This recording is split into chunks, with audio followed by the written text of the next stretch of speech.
আমাদের অর্থনীতি আপনাদের উপর নির্ভর করে না।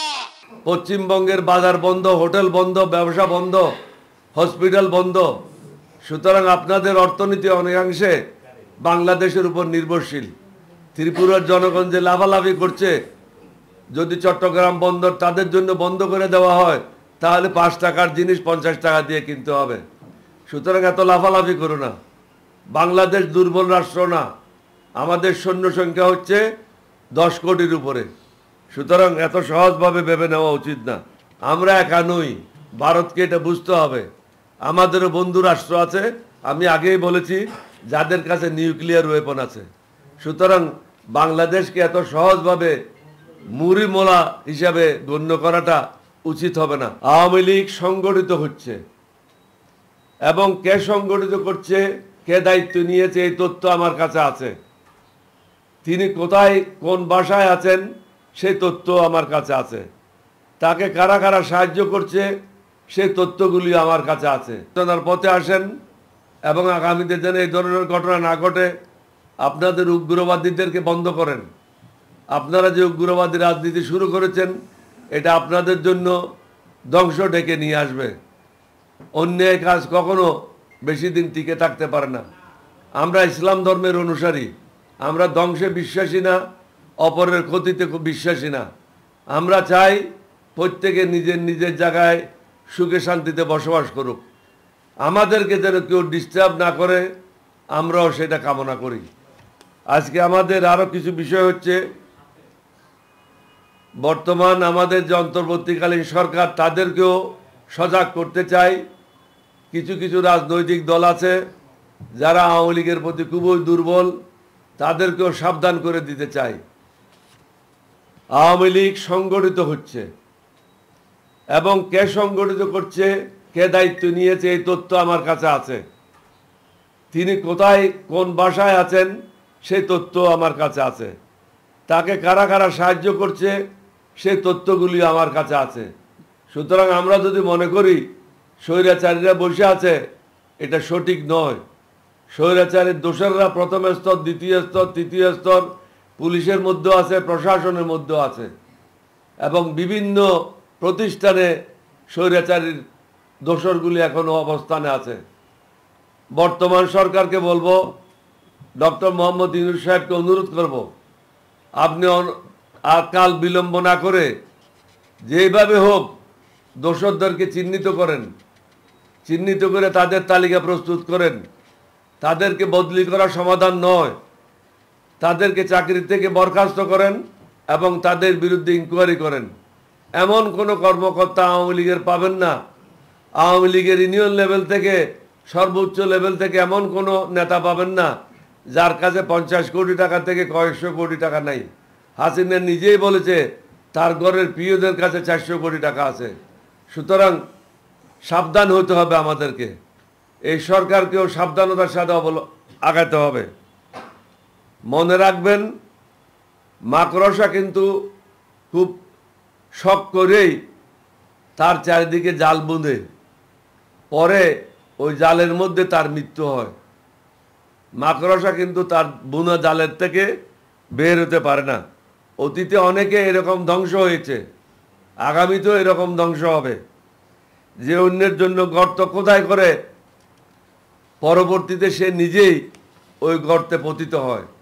সুতরাং আমার ক্ষতি করবেন, কারো ক্ষতি করবেন, নিজে আরামে থাকবেন, এটা মেনে নেওয়া যায় না এবং এটা চিন্তাও করবেন না। আল্লাহ রব্বুল আলামিন হলো চূড়ান্ত ক্ষমতার মালিক, জনগণ কোনো কিছুর মালিক না। আমরা হলাম আল্লাহর গোলাম। আল্লাহ রব্বুল আলামিন যেটা আমাদেরকে নির্দিষ্ট করে দেবেন, আমাদেরকে সেই নির্দিষ্ট পথে চলতে হবে। জীবনে সুযোগ বারবার আসে না এবং আল্লাহ কাকেও বারবার সুযোগ দেয় না। এটা একটা অপূর্ব সুযোগ এসেছে এই দেশের সম্মুখে, দেশকে নতুনভাবে গড়ে তোলার জন্য। এখানে নতুন এবং পুরাতনের সমন্বয় ঘটাতে হবে এবং যারা অভিজ্ঞ লোক তাদেরকে বিভিন্ন জায়গায় পদায়ন করতে হবে। অভিজ্ঞতার কোনো বিকল্প নাই। লেখাপড়া আপনি বই পড়ে আহরণ করতে পারবেন, রিসার্চ করে আহরণ করতে পারবেন, কিন্তু অভিজ্ঞতা আহরণ করা যায় না। অভিজ্ঞতা হলো প্রত্যেকদিন কর্মকাণ্ডের মাধ্যমে আপনি শিখেন। আমরা যেভাবে রাষ্ট্র পরিচালনা শিখেছি 1975 থেকে নিয়ে 1981 পর্যন্ত, এরপরেও 3 বার মন্ত্রী ছিলাম, সফলতার সাথে কাজ করেছি। 6 বার এমপি ছিলাম, সফলতার সাথে কাজ করেছি। আমাদের এক ধরনের অভিজ্ঞতা আছে এই রাষ্ট্র কীভাবে পরিচালনা করতে হয়। সুতরাং কে কীভাবে পরিচালনা করতেছে, কোথায় ভুল হচ্ছে, এটা আমাদের পক্ষে নির্ণয় করা কোনো কঠিন কাজ না।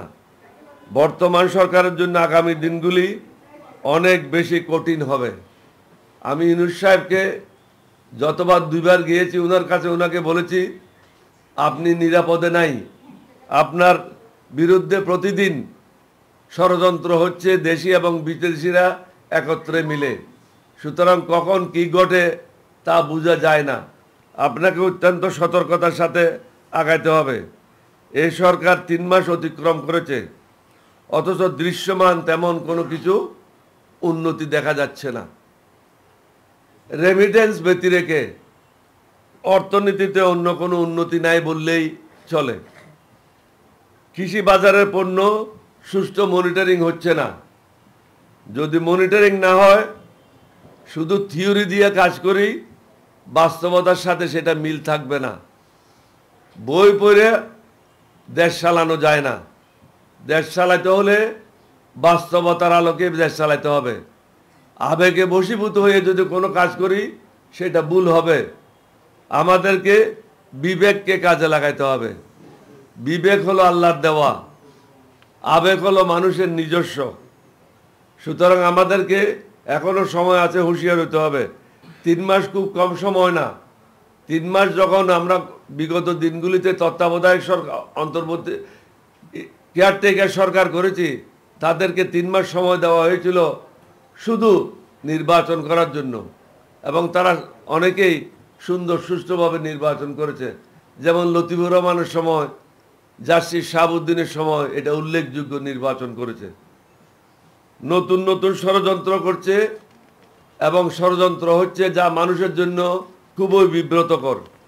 প্রত্যেক দিন কোনো না কোনো জায়গায় ছাত্রলীগ, যুবলীগ, হিন্দু সম্প্রদায়ের কিছু ছেলে মেয়েদেরকে সাথে নিয়ে তারা বিভিন্ন রকম অশান্তি সৃষ্টি করার পায়তারা করছে। হাসিনা দিল্লিতে বসে তাদেরকে দিক নির্দেশনা দিচ্ছে। ভারত সরকারের উচিত যে সমস্ত দালাল, যে সমস্ত টাকা লুণ্ঠনকারী, যে সমস্ত টাকা পাচারকারী, বাংলাদেশের অর্থনীতি ধ্বংসকারী, বাংলাদেশের শান্তি শৃঙ্খলা ধ্বংসকারী ভারতে আশ্রয় নিয়েছে, বন্দি চুক্তির বিনিময়ে তাদেরকে বাংলাদেশের কাছে অনতিবিলম্বে হস্তান্তর করা উচিত। তাহলে আমরা মনে করব ভারত আমাদের বন্ধু। না হলে আমরা কখনো মনে করতে পারবো না তারা আমাদের বন্ধু, কারণ তারা জনগণের শত্রুদেরকে জায়গা দিয়েছে। হাসিনা হলো দেশদ্রোহী, হাসিনা হলো ফেরাউন, হাসিনা হলো নমরুদ, স্বৈরাচার। তাকে কোনো অবস্থাতেই আপনারা নতুন বধূরূপে ওখানে গ্রহণ করতে পারেন না।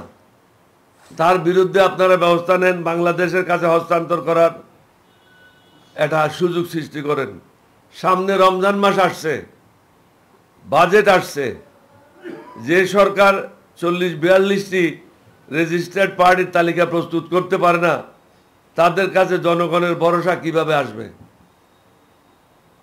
রেজিস্টার্ড পার্টিগুলির লিস্টগুলি সরকারের কাছে থাকা উচিত। কালকে আমরা দেখেছি সেই তালিকাটা ছিল না। অর্থাৎ যার যে দায়িত্ব সেটা সে পালন করছে না। আপনি সচিবালয়ে যান, সচিবালয়ে স্থবিরতা বিরাজ করছে। কে বদলি হচ্ছে, কে কোথায় যাচ্ছে, কে প্রমোশন হচ্ছে, এটা নিয়ে সবাই ব্যস্ত। তারা নিজের যে কাজ সেটা তারা সঠিকভাবে করছে না। আমি উপদেষ্টাদেরকে বলবো, আওয়ামী লীগের আমলে যে সমস্ত ব্যবসায়ীরা বিভিন্ন কাজে লিপ্ত ছিল, বিভিন্ন জায়গায় লাইসেন্স পেয়েছে, এগুলি অনতিবিলম্বে বাতিল করতে হবে। বাতিল করে সর্বসাধারণের জন্য উন্মুক্ত করে যারা এটার জন্য উপযুক্ত ব্যক্তি, তাদের দ্বারা ব্যবসা বাণিজ্যগুলি নিয়ন্ত্রণ করতে হবে। বাংলাদেশ বর্তমান সরকারের উচিত হবে, আমাদের অনেক বন্ধু রাষ্ট্র আছে, তাদের সাথে যোগাযোগ ঘনিষ্ঠ এবং আরও নিবিড় করা। আমরা একা নই, ভারতকে এটা বুঝতে হবে। আমাদেরও বন্ধু রাষ্ট্র আছে, আমি আগেই বলেছি যাদের কাছে নিউক্লিয়ার ওয়েপন আছে। সুতরাং বাংলাদেশকে এত সহজভাবে মুড়ি মোলা হিসাবে গণ্য করাটা উচিত হবে না। আপনাদের কিছু কিছু ইউটিউবাররা যেভাবে বক্তব্য রাখে এটা অত্যন্ত আপত্তিকর। চাকর বাকররা এরকম বক্তব্য রাখে না। শিক্ষিত লোকের পক্ষে এরকম বক্তব্য কিভাবে তারা রাখছে সেটা আমাদের বোধগম্য নয়। আপনারা ইতিমধ্যে বাংলাদেশের সাথে সম্পর্ক আপনারা ইতিমধ্যে দেখেছেন, পশ্চিমবঙ্গের বাজার বন্ধ, হোটেল বন্ধ, ব্যবসা বন্ধ, হসপিটাল বন্ধ। সুতরাং আপনাদের অর্থনীতি অনেকাংশে বাংলাদেশের উপর নির্ভরশীল। ত্রিপুরার জনগণ যে লাফালাফি করছে, যদি চট্টগ্রাম বন্দর তাদের জন্য বন্ধ করে দেওয়া হয় তাহলে 5 টাকার জিনিস 50 টাকা দিয়ে কিনতে হবে। সুতরাং এত লাফালাফি করো না। বাংলাদেশ দুর্বল রাষ্ট্র না, আমাদের সৈন্য সংখ্যা হচ্ছে 10 কোটির উপরে। সুতরাং এত সহজভাবে ভেবে নেওয়া উচিত না। আমি আরো একটা এই সরকারকে বলবো, বড় বড় ডিগ্রি নিয়ে দেশ পরিচালনা করা সম্ভব না। অভিজ্ঞতার কোনো বিকল্প নাই, যেটা আমি আগেই বলেছি। বর্তমান সরকারের অভিজ্ঞতার অনেকের ঘাটতি রয়েছে। অভিজ্ঞতা যদি সম্পন্ন লোক না হয় তাহলে সরকার যে পথে আগাইতে চাচ্ছে, যে উন্নতি সাধন করতে চাচ্ছে, সেটা সম্ভব না। আমরা যখন লাস্ট টাইম ডক্টর ইউনূস সাহেবের সাথে কথা বলেছি, ওনাকে আমরা অনুরোধ করেছিলাম, আপনি কমিশন করেছেন খুবই ভালো, প্রশংসনীয়, কিন্তু কমিশনের কাজ হবে কি? তাদের উচিত হবে তাদের মেম্বারদেরকে নিয়ে তাদের সাবজেক্টের উপরে একটা ফর্মুলেট করা। তারা কি করতে চায়, কি পথে এগোতে চায়, কি কি সংশোধনী করতে চায়, এগুলি প্রাথমিকভাবে তাদেরকে একটা খসড়া প্রস্তুত করতে হবে। তারপরে দেশের 15-20 জন, 30 জন, 40 জন, 50 জন বিশেষজ্ঞদের সাথে বসে তাদের খসড়াটা ওদের সাথে আলোচনার মাধ্যমে এটাকে আরও উন্নত করবে।